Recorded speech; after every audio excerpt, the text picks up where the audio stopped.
How do NHL blue lines and the red line affect gameplay?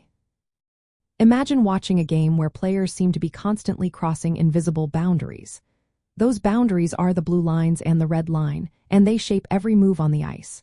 In the National Hockey League, these lines are more than just markings.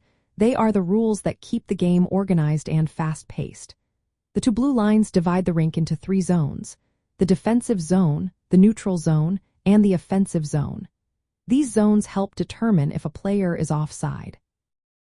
A player cannot enter the offensive zone before the puck crosses the blue line.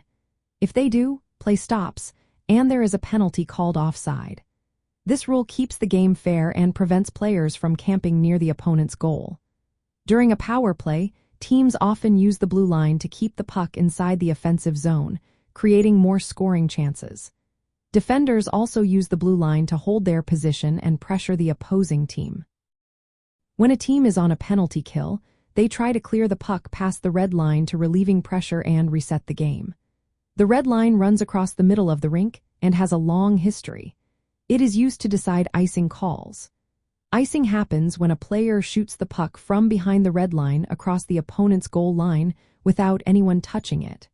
This stops play and results in a faceoff in the defensive zone. The red line was also part of the two-line pass rule, which was eliminated in 2005. Before that, passes crossing both the blue lines and the red line without touching anything were offside. Removing this rule sped up the game by allowing longer, faster passes. This change made the game more exciting and increased scoring chances.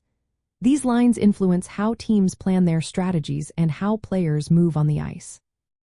They help decide when players can pass, when they can skate into certain zones, and when play stops. Understanding how the blue lines and the red line work helps explain why the game flows the way it does. They shape the pace, the tactics, and the overall excitement of NHL hockey.